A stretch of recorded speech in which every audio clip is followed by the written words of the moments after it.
নমস্কাৰ এই মুহূৰ্তত আনটা ব্ৰেকিং নিউজ দি আছো কিয়নো খন্তেক সময় পূৰ্বে ৰাজ্যত ভূমিকম্পৰ অনুভূত হৈছে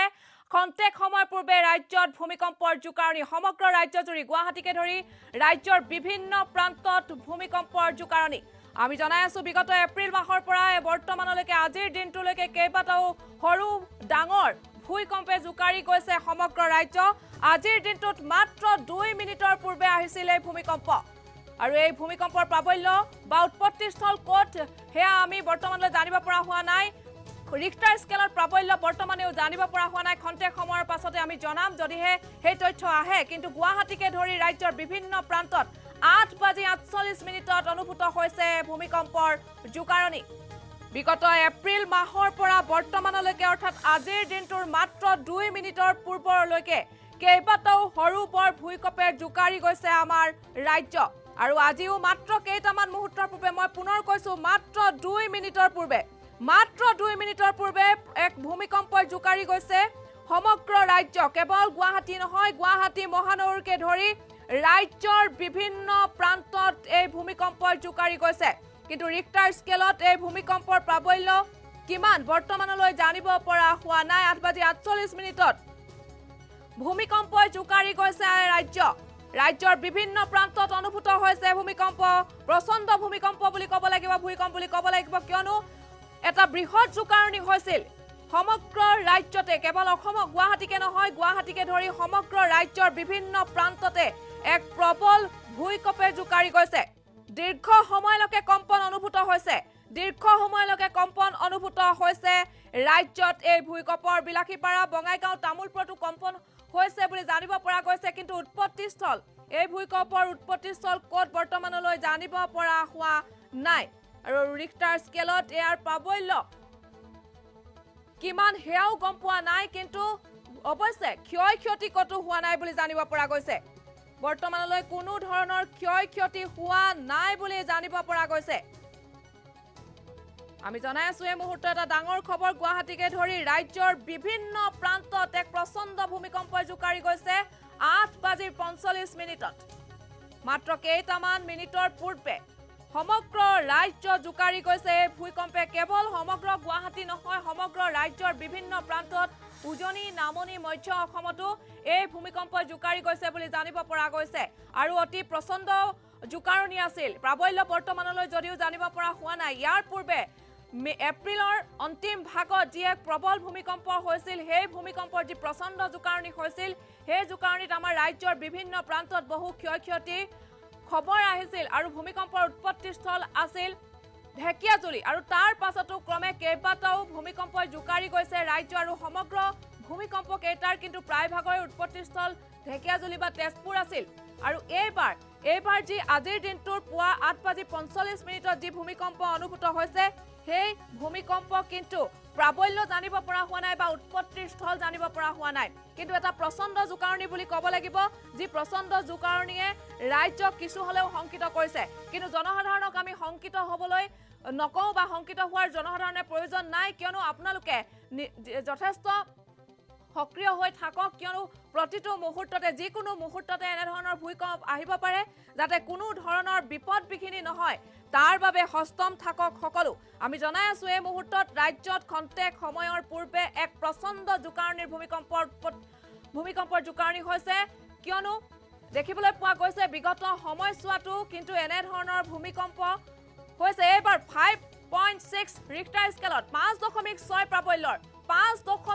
প্ৰাবল্যৰ আছিল এই ভূমিকম্প এটা ডাঙৰ খবৰ সঁচাকৈ এটা অতি ভয়ংকৰ জোকাৰণি আহিছিল খন্তেক সময় পূৰ্বে আৰু ইয়াৰ প্ৰাবল্য আছিল 5.6 ভূমিকম্পৰ অভিকেন্দ্ৰ অসমৰ চুবুৰীয়া ৰাজ্য মেঘালয়ৰ তুৰা ৰাজ্যত ভূমিকম্পৰ প্ৰবল ভূমিকম্পৰ জোকাৰণি ৰাজ্যত আৰু ৰিক্টাৰ স্কেলৰ প্ৰাবল্য 5.6 আপোনালোকে মনত ৰাখিব সদায় সতৰ্ক হৈ থাকক এয়া কিন্তু খুব কম প্ৰাবল্যৰ নহয় 5.6 মনত ৰাখিব এটা প্ৰচণ্ড জোকাৰণি হৈছিল 8:45 ৰাজ্যৰ বিভিন্ন প্ৰান্তত হৈছে আমি সতীৰ্থ সাংবাদিকে কেইজনমানক ফোন যোগে সংযুক্ত হ'বলৈ চেষ্টা কৰিম আমি জনাই আছো এই মুহূৰ্তত যে ৰাজ্যত এক ভয়ংকৰ ভূমিকম্পই জোকাৰি গৈছে সমগ্ৰ ৰাজ্য জুৰি জোকাৰি গৈছে মেঘালয়ৰ তুৰা তুৰা আছিল উৎপত্তিস্থল 5.6 ৰিখটাৰ স্কেলত অনুভূত হৈছে আৰু ইয়াৰ প্ৰাবল্য 5.6 আমি খন্তেক সময়ৰ পাছতে আমাৰ সতীৰ্থ সাংবাদিক বঙাইগাঁৱৰ বিক্ৰম ৰঞ্জন ৰায়ৰ সৈতে কথা পাতিম আৰু তেওঁৰ সৈতে খন্তেক সময়ৰ পাছতে কথা পাতিম কিন্তু এই মুহূৰ্তত জনাই আছো খন্তেক সময়ৰ পূৰ্বে এটা ভূমিকম্পই জোকাৰি গৈছে সমগ্ৰ উত্তৰ অসমৰ বিভিন্ন প্ৰান্তত উজনি নামনি মধ্য অসম সকলোতে এক প্ৰচণ্ড জোকাৰণি হৈছে ৰিখটাৰ স্কেলত ইয়াৰ প্ৰাবল্য 5.6 উৎপত্তিস্থল মেঘালয়ৰ তুৰা সতীৰ্থ সাংবাদিক বিক্ৰম ৰঞ্জন ৰায় আমি বঙাইগাঁৱৰ আমাৰ সতীৰ্থ সাংবাদিকৰ সৈতে সংযুক্ত হৈছো বিক্ৰম 5.6 এটা বৃহৎ প্ৰাবল্যৰ ভূমিকম্পই জোকাৰি গৈছে মাত্ৰ 5 মিনিটৰ পূৰ্বে ভূমিকম্পই জোকাৰি গৈছে আপুনি কি ক'ব বঙাইগাঁৱৰ কিবা খবৰ আছে নেকি হয় উইমিতা ৰাতিপুৱা আজি 5:08 বাজি 45 মিনিটত এক প্ৰচণ্ড ভূমিকম্পই সমগ্ৰ বঙাইগাঁৱৰ লগতে অসমৰ বিভিন্ন প্ৰান্তত আৰু এই ৰাতিপুৱাৰ ভাগতে অহা এই ভূমিকম্পই স্বাভাৱিকতে আতংকিত কৰিছে সমগ্ৰ ৰাইজক আৰু এই যিহেতু এইখিনি সময় কৃষিৰ সময় আৰু সকলো ৰাইজ কৃষি কৰ্মত ব্যস্ত আছিল পথাৰত ব্যস্ত আছিল আৰু ভূমিকম্প অহাৰ পাছতে সকলো ৰাইজ আতংকিত হৈ পৰে আৰু তেওঁলোকে এক সুৰক্ষিত স্থানলৈ তেওঁলোকে ধাৱমান হয় আৰু দেখা গৈছে যে ক্ৰমাগত কেইবাদিন ধৰি সৰু বৰ ভালেকেইটা ভূমিকম্প আহি আছে আৰু তাৰ ফলত জনসাধাৰণ যথেষ্ট আতংকিত হৈ পৰিছে কেতিয়াবা ডাঙৰ ভূমিকম্প আহে নেকি তাৰ বাবে তেওঁলোকে যথেষ্ট সতৰ্ক হৈ পৰিছিল আৰু আজি এই পুৱাৰ ভাগতে ভূমিকম্পই বঙাইগাঁও তথা অভয়পুৰীৰ বিভিন্ন প্ৰান্তত আতংকৰ সৃষ্টি কৰিছে আৰু ৰাইজসকল যথেষ্ট আতংকিত হৈ পৰিছে ইতিমধ্যে আমি গম পাইছো যে এই ভূমিকম্পৰ অভিকেন্দ্ৰ মেঘালয় তুৰা আৰু ভূমিকম্পৰ ৰিক্টাৰ স্কেলৰ 5.6 আৰু এতিয়ালৈকে অৱশ্যে বঙাইগাঁও বা অভয়পুৰীত ক'ৰবাত কিবা ক্ষতিগ্ৰস্ত হৈছে নেকি আমি জানিব পৰা নাই আমি সেই অনুসন্ধান অব্যাহত ৰাখিছো ক'ৰবাত কিবা ক্ষতি হৈছে নেকি সেয়া জানিবৰ কাৰণে হয়তো আমি পৰৱৰ্তী সময়ত সেই কথা জানিব পাৰিম কিন্তু এটা কথা ক'ব লাগিব যে ৰাইজ এই মুহূৰ্তত যথেষ্ট আতংকিত হৈ পৰিছে আৰু তেওঁলোকে বৰ্তমান এক সুৰক্ষিত স্থানত গতি কৰিছে পৰিমিতা ইয়াৰ পূৰ্বে বিগত এপ্ৰিল মাহৰ পৰা বিক্ৰম কেইবাটাও সৰু বৰ ভূমিকম্পে জোকাৰি গৈছে সমগ্ৰ ৰাজ্যৰ বিভিন্ন প্ৰান্ত কিন্তু এই উত্তৰ পূৰ্বাঞ্চলত যি ভূমিকম্পৰ প্ৰবল জোকাৰণি হৈয়ে আছে প্ৰতিটো মাহত এবাৰ দুবাৰ তিনিবাৰ এনেধৰণে 6-7 বাৰলৈকে ভূমিকম্প অনুভূত হৈছে বহু সংখ্যক ভূমিকম্পৰ যিহেতু অভিকেন্দ্ৰ ইতিমধ্যে ঢেকিয়াজুলি বুলি জানিব পৰা গৈছে কিন্তু এইবাৰ তুৰাত মেঘালয়ৰ তুৰাত হৈছে গতিকে সমগ্ৰ উত্তৰ পূৰ্বাঞ্চললৈ এটা সংশয় নামি আহিছে নেকি হয় পৰিমিতা আমি আগতে বাতৰি পৰিৱেশন কৰিছিলো আৰু কিছুদিন পূৰ্বে ইয়াতকৈ এটা ডাঙৰ ভূমিকম্প হৈছিল য'ত অভিকেন্দ্ৰ আছিল তেজপুৰ গতিকে সেই ভূমিকম্প যথেষ্ট আতংকিত হৈ পৰিছে বিভিন্ন পথাৰত টানি ওলোৱাৰ দৃশ্য ইতিমধ্যে আমি সেই বাতৰি পৰিৱেশন কৰিছিলো মাটি ফাঁক মেলাত বাতৰি পৰিৱেশন কৰিছিলো গতিকে সেই ভূমিকম্পৰ দৰে আচলতে ৰাইজ যথেষ্ট আতংকিত হৈ পৰিছিল আৰু তাৰ পিছতে কেৱল পুৱাৰ ভাগতে নহয় নিশাৰ ভাগতো কেতিয়াবা ভূমিকম্পৰ জকাৰণি হৈছিল গতিকে ৰাইজ স্বাভাৱিকতে আতংকিত হৈয়ে আছিল আৰু আজিৰ পুৱাতে যিহেতু এই ভূমিকম্পৰ জকাৰণি অনুভূত হ'ল আৰু বঙাইগাঁও জিলাৰ পৰা যিটো মেঘালয় তুৰা বেছি দূৰত্ব নহয় গতিকে স্বাভাৱিকতে বঙাইগাঁও বা অভয়পুৰীত এই ভূমিকম্প জকাৰণিটো প্ৰভাৱিত বেছি আছিল গতিকে ক'ব পাৰি যে পূৰ্বাঞ্চল আচলতে ভূমিকম্প প্ৰধান এক অঞ্চল বুলি ক'ব পাৰি আৰু এই ভূমিকম্প সমানে ভূমিকম্পই কিন্তু ৰাজ্যক যথেষ্ট আতংকিত কৰিছে আৰু হয়তো আমি আশা নকৰোঁ যে ডাঙৰ ভূমিকম্প আহক কিন্তু হয়তো আহিব পাৰে গতিকে আমি ৰাইজক আতংকিত নহ'বৰ কাৰণে অনুৰোধ জনাইছোঁ আৰু ভূমিকম্প অহাৰ ক্ষেত্ৰত যিবিলাক সতৰ্কতামূলক ব্যৱস্থা সেই ব্যৱস্থাবিলাক যেনে ধৰক ভূমিকম্প অহাৰ লগে লগে ঘৰৰ চুক বা বিচনাৰ তল আদি কমাবলৈ যিবিলাক আচলতে দুৰ্যোগ নিৰাপণ ব্যৱস্থা তেওঁলোকৰ প্ৰদান কৰিছে সেই বস্তুবিলাক আচলতে ৰাইজক আমি ফল কৰিবলৈ বা অনুসৰণ কৰিবলৈ অনুৰোধ জনাইছোঁ আৰু নিজকে সুৰক্ষিত নিজৰ লগত নিজৰ পৰিয়ালটোক সুৰক্ষিত ৰাখিবৰ কাৰণে অনুৰোধ জনাইছোঁ আৰু যিটো বৰ্তমান এটা পৰিৱেশ হৈ আছে কৰোণা কাৰণ পৰিৱেশ তেওঁলোক বাহিৰত ওলাব নোৱাৰে কিছুমান লোক গতিকে তেওঁলোকে এই যি ভূমিকম্প আহিলে কি কৰিব লাগে আচলতে কেনেকে সাৱধানতা অৱলম্বন কৰিব লাগে সেই নিয়মসমূহ জানি ল'বলৈ আমি অনুৰোধ জনাইছোঁ আৰু এই ক্ষেত্ৰত অৱশ্যে জিলা প্ৰশাসনে কিছু সতৰ্কতা অৱলম্বন কৰিছে তেওঁলোকে ইতিমধ্যে জাননীযোগে বিভিন্ন ধৰণৰ কথা জানিব দিছে যে কি কৰিব লাগে ভূমিকম্প আহিলে গতিকে আমি ৰাইজক অনুৰোধ জনাইছোঁ আতংকিত নহয় দৌৰা-দৌৰি নহয় বিশেষকৈ দৌৰা-দৌৰি ভূমিকম্পৰ সময়ত যদি দৌৰা-দৌৰি কৰা হয় ধৰক ডাঙৰ অট্টালিকাৰ পৰা দৌৰি যদি নমা হয় গতিকে তেনেকুৱা ক্ষেত্ৰত বৃহৎ ক্ষতি হ'ব পৰা সুযোগ থাকে গতিকে আমি ৰাইজক অনুৰোধ জনাইছোঁ তেওঁলোকে ভূমিকম্প হোৱাৰ পিছত বিশেষ দৌৰা-দৌৰি নকৰি সাৱধানতা অৱলম্বন কৰি ধীৰে উচ্চৰে ভূমিকম্পৰ এতিয়া মোকাবিলা কৰিবলৈ শিকিব লাগে কাৰণ যিকোনো মুহূৰ্তত অসমত ডাঙৰ ভূমিকম্প আহিব পাৰে পৰিমিতা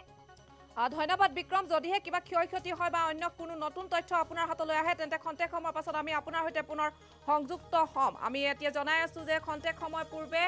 ৰাজ্যত ভূমিকম্পৰ এটা প্ৰচণ্ড জোকাৰণি অনুভূত হৈছে মেঘালয়ৰ তুৰা আছিল অভিকেন্দ্ৰ তুৰাৰ পৰা মিটাৰ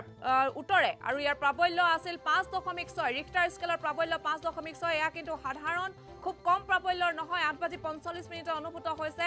এই জোকাৰণি সমগ্ৰ ৰাজ্যৰ বিভিন্ন প্ৰান্তত এই জোকাৰণিৰ সৃষ্টি হৈছে ৰিক্টাৰ স্কেলৰ প্ৰাবল্য ইয়াৰ আছিল 5.6 আমি জনসাধাৰণৰ জ্ঞাতাৰ্থে এটা অনুৰোধ জনাইছো আপোনালোকে যি সময়ত ভূমিকম্পৰ জোকাৰণি হয় সেই সময়ত অতি খৰধৰ নকৰি হয় নিজৰ জীৱনটো বচাই আপোনালোকে নিৰাপদ স্থানলৈ যাওক বেছি লৰা থপৰা কৰিলে কিন্তু নিজৰ জীৱনলৈ বিপদ আহিব পাৰে গতিকে নিৰ্দিষ্ট এক নিৰাপত্তা য'ত পাব বা যি নিৰাপদ স্থান পাব তাতে আপোনালোকে অৱস্থান কৰক আৰু কিয়নো বৰ্তমান সময়টো এক মহামাৰীৰ সময় এই মহামাৰীৰ সময়তে এনে এক প্ৰবল ভূমিকম্পই জোকাৰি গৈছে সমগ্ৰ ৰাজ্য আৰু যি উত্তৰ পূৰ্বাঞ্চলৰ কেইবা ঠাইতো হয়তো এই ভূমিকম্পই জোকাৰি গৈছে আমি খন্তেক সময়ৰ পাছত আপোনালোকক সঠিক তথ্য জনাম কিন্তু এই মুহূৰ্তত এটা প্ৰশ্ন উত্থাপন হৈছে যে কেইদিনমান পূৰ্বে মাত্ৰ 2 মাহ পূৰ্বে এপ্ৰিল মাহৰ যি শেষৰ ভাগলৈ যি এক প্ৰবল ভূমিকম্পৰ জোকাৰণি হৈছিল সেই ভূমিকম্পত সমগ্ৰ ৰাজ্যজুৰি যি ক্ষয়ক্ষতি হৈছিল গুৱাহাটী মহানগৰীটো বৃহৎ অট্টালিকাত ফাট মেলিছিল তাৰ পাছত ক্ৰমান্বয়ে সেই দিনটোতে কেইবাটাও আফটাৰ শ্বক আহিছিল তাৰ পাছতো কিন্তু তাৰ পাছৰ দিনকেইটাতো সৰু বৰ কেইবাটাও ভূমিকম্পে জোকাৰি গৈছে আমাৰ ৰাজ্য গতিকে প্ৰতিটো মুহূৰ্তত সাৱধানতা অৱলম্বন কৰিবলৈ সকলোকে আমি অনুৰোধ জনাইছো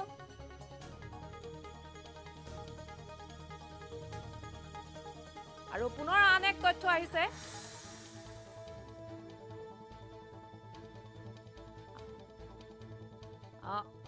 আমি জনাই আছো এই মুহূৰ্তত যি ৰাজ্যত ভূমিকম্পৰ জোকাৰণি হৈছে খন্তেক সময় পূৰ্বে 5.6 ৰিক্টাৰ স্কেলত আমি জনাই আছো এই মুহূৰ্তত এটা ডাঙৰ খবৰ গুৱাহাটীকে ধৰি ৰাজ্যৰ বিভিন্ন প্ৰান্তত অনুভূত হৈছে ভূমিকম্পৰ জোকাৰণি মহামাৰীৰ সময় তাতে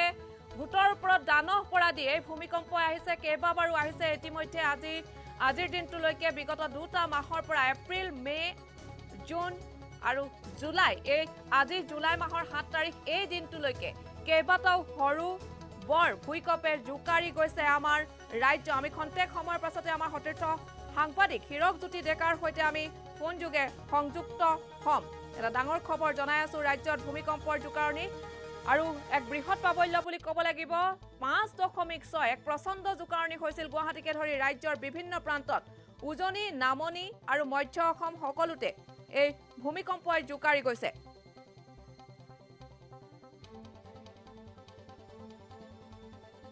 5.6 ৰিক্টাৰ স্কেলৰ প্ৰাবল্য আছিল ভূমিকম্পৰ সৰুবৰ কেইবাটাও ভূমিকম্পই জোকাৰি গৈছে বিগত দিনৰ পৰা বৰ্তমানলৈকে এই ভূমিকম্পে আৰু তাৰ পাছত দেখিবলৈ পোৱা গৈছে যে আজিৰ দিনটোতো খন্তেক সময় পূৰ্বে মাত্ৰ 10 মিনিটৰ পূৰ্বে এক ভূমিকম্প আহিছিল আৰু এই ভূমিকম্প সমগ্ৰ ৰাজ্যৰ বিভিন্ন প্ৰান্তত জোকাৰণিৰ সৃষ্টি কৰিছিল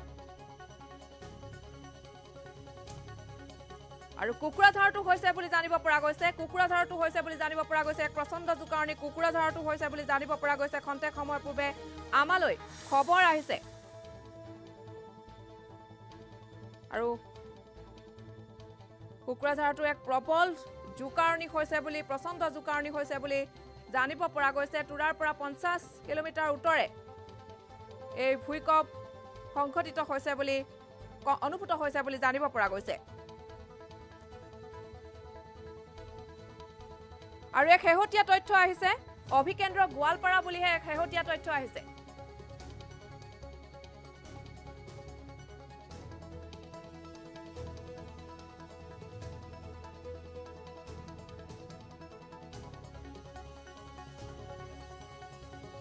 জনাই আছো এই মুহূৰ্তত খন্তেক সময় পূৰ্বে 8:45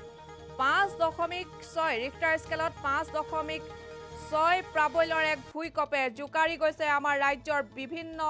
প্ৰান্তত অৱশ্যে ক্ষয়ক্ষতিৰ কোনো খবৰ অহা নাই যদিও যি প্ৰচণ্ড জোকাৰণি সৃষ্টি হৈছিল এই জোকাৰণিৰ একাংশ ৰাইজে কিন্তু ঘৰৰ পৰা বাহিৰলৈ ওলাই গৈছে বুলি জানিব পৰা গৈছে তেওঁলোক আতংকিত হৈছে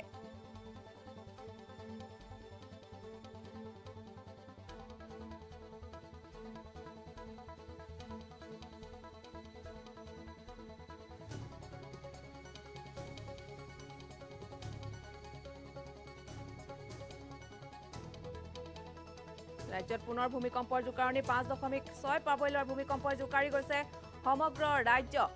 আৰু বঙাইগাঁৱৰ পৰা খবৰ আহিছিল যে এক প্ৰচণ্ড জোকাৰণিৰ সৃষ্টি হৈছিল একাংশ লোক বা ঘৰৰ বাহিৰলৈ ওলাই আহিছিল তেওঁলোকে আতংকিত হৈছিল কিন্তু আমাৰ অনুৰোধ আপোনালোকে আতংকিত নহব যথেষ্ট সাৱধানতাৰে নিজৰ জীৱনটোক বচাই এক নিৰাপদ স্থানত অৱস্থান কৰক কিয়নো মহামাৰীৰ সময় গতিকে মহামাৰীৰ সময়ত আমি কোভিড প্ৰটকলসমূহ মানি চলিব লাগিব বেছি জনসমাগম হলেও সমস্যাৰ সৃষ্টি হ'ব কিয়নো দেখিবলৈ পোৱা গৈছে যে যদিহে ভূমিকম্প প্ৰাবল্য আৰু ইয়াতকৈ বেছি হ'লহেঁতেন তেন্তে আৰু সমস্যাৰ সৃষ্টি হ'লহেঁতেন কিন্তু প্ৰাবল্য 5.6 এয়াও কিন্তু খুব কম প্ৰাবল্যৰ নহয় এক বৃহৎ জোকাৰণিৰ সৃষ্টি হৈছিল প্ৰচণ্ড জোকাৰণিৰ সৃষ্টি হৈছিল আৰু দেখিবলৈ পোৱা গৈছে বিগত সময়ছোৱাত বহু ভূঁইকঁপে সৰু বৰ ভূঁইকঁপে জোকাৰি গৈছিল